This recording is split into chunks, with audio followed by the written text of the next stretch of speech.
Assalamualaikum warahmatullahi wabarakatuh. Alhamdulillahi rabbil alamin. Allahumma salli ala sayyidina Muhammad wa ala alihi wa sahbihi ajma'in, amma ba'd. Segala puji syukur bagi Allah Subhanahu wa taala. Salawat dan salam bagi Rasulullah sallallahu alaihi wasallam. Alhamdulillah, siang hari ini kita masih berada dalam rahmat dan nikmat Allah. Semoga kita senantiasa berada dalam taufik hidayah Allah Subhanahu wa taala, agar kita berada dalam ridha Allah Subhanahu wa taala. Amin ya rabbal alamin. Para jemaah sekalian yang dirahmati Allah Subhanahu wa taala, pada kesempatan ini kita menyambung yaitu kaji kita yang bahwa pada hari ini kita akan membahas tentang masalah syarat baru sah solat kita. Karena mengingat yang bahwa solat ini adalah pondasi bagi kita, pondasi daripada amal kita. Diterima solat, diterima amal yang lain. Tak diterima solat, maka tak diterima amal yang lain. Maka oleh karena itu penting sekali kita memperhatikan, berhati-hati di dalam masalah solat. Bismillahirrahmanirrahim. Syarat baru sah solat yang pertama yaitu taharatul a'dha minal hadas wan najas. Yang pertama, kita suci daripada hadas, baik itu hadas kecil ataupun hadas besar. Karena Allah Subhanahu wa taala berfirman dalam Al-Qur'an, ya ayyuhalladzina amanu idza qumtum ila shalah faghsilu wujuhakum, hingga akhir ayat, yaitu surah Al-Maidah ayat 6. Ini sebagai dalil bahawa kita harus suci daripada hadas. Yang kedua, bersih daripada najis badan kita. Maka kata Syekh Nawawi Al-Bantani di dalam kitab Kasyifatus Saja, beliau menyampaikan hal najis ini ada sesuatu yang tidak dimaafkan pada pakaian dan pada air, yaitu seperti najis air kencing, dan ada yang dimaafkan pada keduanya, yaitu seperti najis yang tidak terlihat. Namun ada yang tidak dimaafkan pada air tapi dimaafkan pada pakaian, seperti misalnya darah yang sedikit.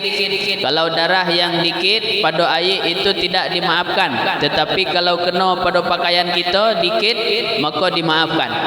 Ada yang tidak dimaafkan pada air tetapi yang tidak dimaafkan pada pakaian tetapi dimaafkan pada air, seperti misalnya yaitu bangkai yang tidak mengalir darah di ketika kita bunuh, seperti bangkai semut. Kalau masuk pada air maka air dimaafkan, tidak bernajis, dalam arti kata sah kita pakai untuk wuduk. Tetapi apabila bangkai ini terdapat pada pakaian kita, bangkai semut ke bangkai nyamuk, maka tidak dimaafkan. Dalam arti kata apabila ada bangkai ini maka solat kita tidak sah. Kemudian syarat yang kedua, wasatrul aurati bilibasin tahir, menutup aurat dengan pakaian yang suci. Yang pertama, kita harus mengenal aurat. Aurat yang ditinjau di dalam salat itu apabila nampaknya dari atas dan dari samping. Maka aurat apabila nampak daripada bawah, contoh misalnya kita salat di atas lantai yang jarang, nampak aurat kita dari bawah bila ditengok, maka ini tidak masalah. Tetapi apabila aurat nampaknya dari atas, semisal misalnya kerah baju kita ni terlalu luas, di ketika kita rukuk nampak pusat kita, maka batal. Ataupun misal seperti kancing baju kita yang pakai baju kemeja, nampak dari samping aurat, maka juga batal.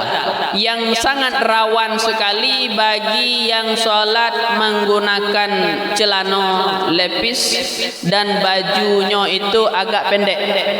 Sementara posisi celana ni di bawah pusat, di ketika nyorukuk naik baju nampak pinggang, maka batal sembahyang kita.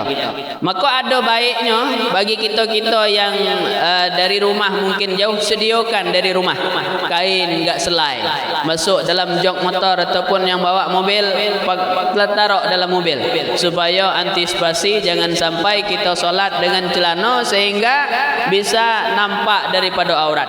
Ini kebanyakan lagi terjadinya pada orang yang badannya agak gemuk dikit, pakai celana lepis, bila nyurukuk itu nampak lah tu, naik baju itu nampak. Maka ini dapat membatalkan daripada solat. Maka pakaian yang paling baik untuk dipergunakan untuk solat adalah yang pertama pakaian yang putih, kemudian pakaian yang bersih, dan diusahakan pakaian yang tidak banyak warna-warninya, polos. Itu pakaian yang elok. Apalagi kalau pakai baju partai, coblos nomor 2, ganti jemaah belakangan tengok baca gitu, coblos nomor 2 tu. Jadi pakaian yang bagus adalah pakaian yang polos, jangan banyak warna-warni, apalagi berukir-ukir. Kemudian yaitu aurat yang ditutup tadi, yaitu dah aurat yang nampak daripada samping, yang nampak daripada atas. Maka kalau kita pakai kemeja, Bapak, baiknya pakai singlet di dalam, pakai baju apa namanya, baju kaos di dalam, supaya tak nampak daripada tepi kancing baju kita tu, karena sangat rawan kalau nampak bisa membatalkan daripada solat kita.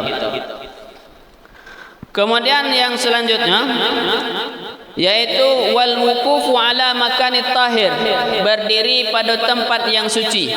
Maka sebelum solat kita harus memperhatikan diri kita. Kadang di telapak kaki harus diperhatikan, karena kita tak ada sadar berjalan ni terpijak tai cicak, tahu-tahunya ada tai cicak di telapak kaki. Itu sebelum semayang tu dia tengok telapak kaki, ataupun juga sebelum solat tengok tempat kita semayang itu ada najis apa tidak, ada tai cicak, kadang ada bangkai semut, kadang ada bangkai nyamuk, itu dibersihkan. Kecuali kita bawa sejadah dewek daripada rumah. Dan juga sejadah kalau bisa jangan lueh-lueh nian, karena biasa kita ni selueh mana sejadah tu, selueh itu pula nyangkang. Jadi ciak tempat tu habis dinyo galah. Padahal kata Syekh Nawawi, ukuran jarak kaki itu antara tumit dengan tumit cuma sekilan sunahnya. Dia ukur sekilan. Karena kita ko manusia ko galau-galau sekilan. Cuba kilan muka sekilan. Kilan ko sekilan. Kilan sampai bawah ko galau-galau sekilan. Maka jarak antara kaki itu kata Syekh Nawawi dalam kitab Syarqawi, syarah daripada Bidayatul Hidayah punya Imam Al-Ghazali, sunnahnya kita itu tegak itu antara tumit dengan tumit cuma sekilan. Itu kalau bawa sejadah besar ada. Untuk awak kalau. Makanya ni menyebabkan salah satu penyebab soft kita itu tak ada rapat gara-gara ngangkang terlalu lueh. Coba kalau kita tu rata-rata kita ngangkangnya sekilan. Ini bahu dengan bahu bisa ketemu. Ini tak. Ngangkang sekilan kan tinggal jauh pula situ lagi. Jadi perhatikan itu. Walaupun itu tidak membatalkan sembahyang, tetapi itu akan mengurangi daripada keafdalan daripada kita solat. Karena itu bahagian daripada sunnah daripada solat. Yang terakhir yaitu menghadap kiblat dan mengetahui masuk waktu. Dalam arti kata kalau kita kini ni tunggu azan, jangan sebelum azan awaklah sembahyang lah. Karena solat itu adalah muakkid. Solat 5 waktu ni adalah solat yang diwaktukan, pakai waktu. Jadi tak ada bisa semayang bersing kena, kecuali sembahyang qada semayang, itu terserah awak. Jadi hanya sekian, mudah-mudahan Allah pertemukan kita di lain waktu. Wabillahi taufiq wal hidayah. Assalamualaikum warahmatullahi wabarakatuh.